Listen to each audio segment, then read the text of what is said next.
tough game. I thought our guys battled, which they've done consistently. I thought we were a play or two away from, maybe being able to overcome the deficit and take a lead. And give them credit. They made the plays and they made the shots that they need to make down the stretch in order to close the game out. Obviously, you get back in the final minute and you have an opportunity to take the lead or potentially tie. Darius looked like he was fouled on a three-point shot. The guy was in his space, obviously. What did you see on that play?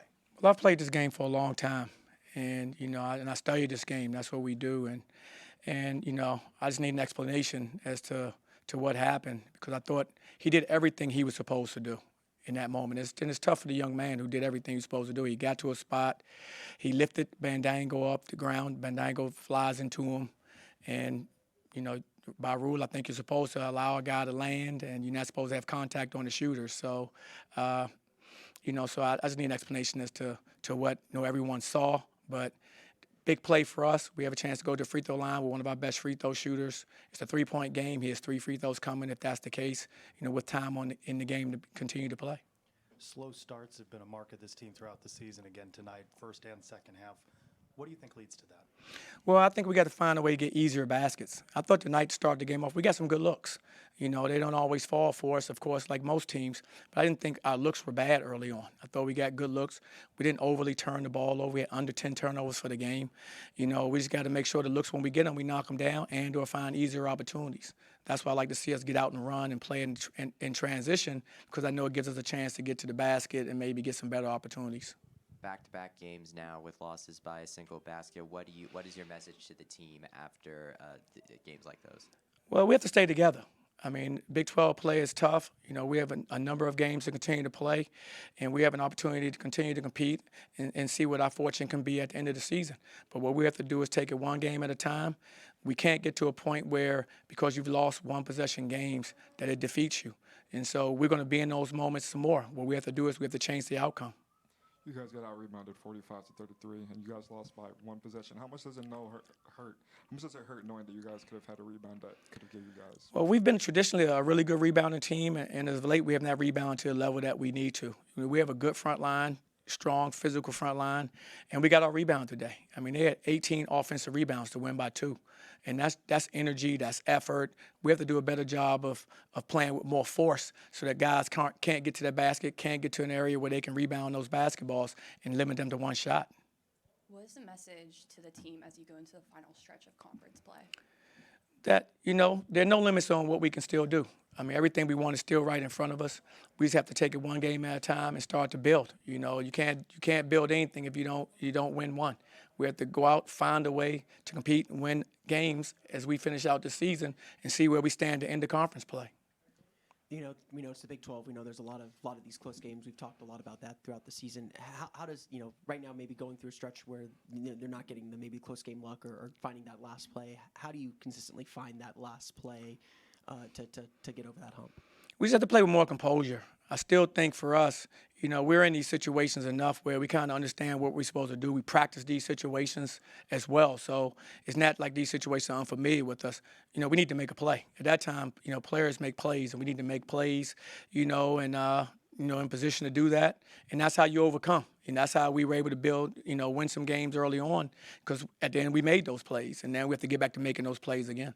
I know it's maybe not the result you want, but second straight game coming back from a double-digit deficit. What does that say about the makeup of this team, that they can still come back? I love our guys' heart. I love our tenacity. That's something that I'll never question.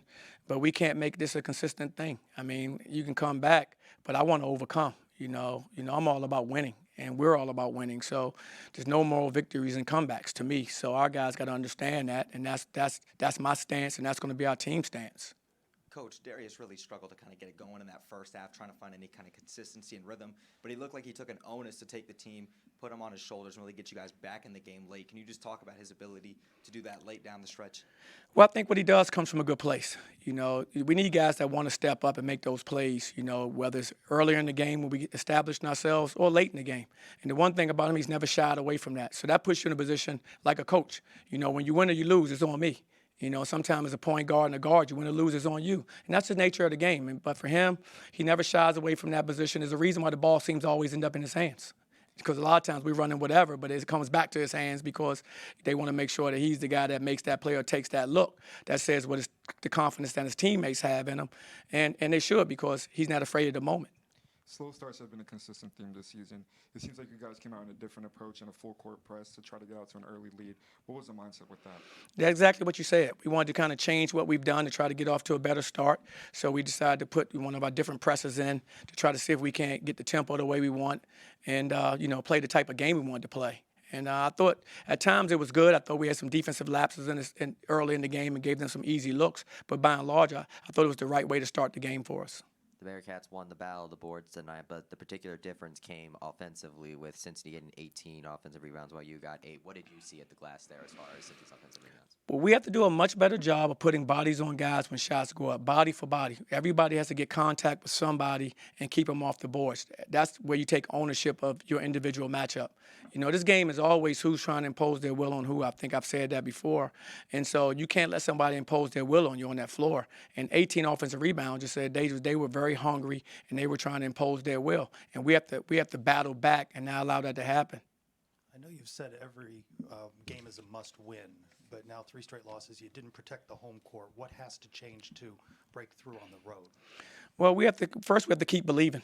We have to keep believing. It starts there, believing in each other, believing in what we're doing. We can't lose sight of that because we're right there. It'd be different if, these games, the outcomes were a lot different. But these are one-possession games at the very end and/or 2 or 3 possessions at the very end. So we know we're that close. We have to find a way to turn our fortune around by making the plays we need to make to close these games. Well, Cincinnati's coach said that all of these games are one-possession games. You got to win that one possession. What's missing from your team that allows you to not do that?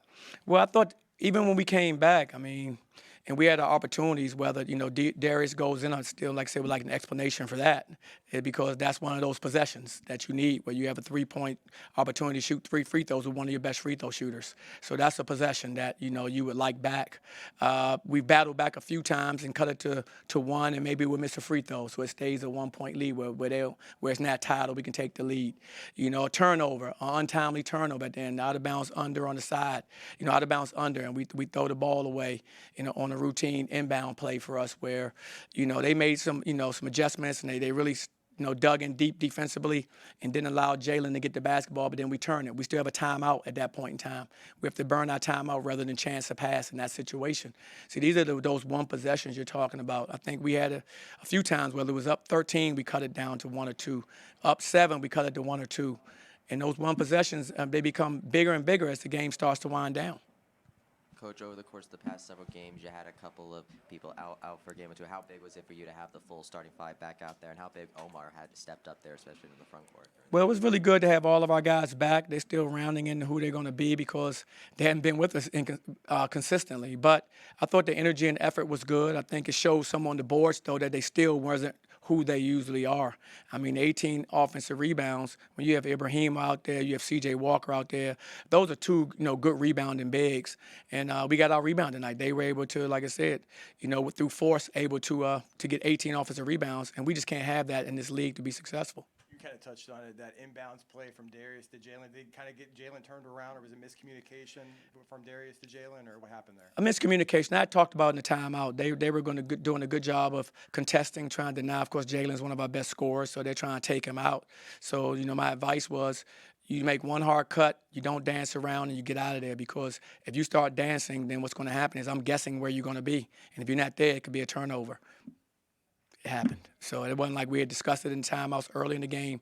Do not dance. Make one decision, either cut back door or pop out. You don't receive it, remove yourself from to that area, because it opens it up for another player to receive the basketball.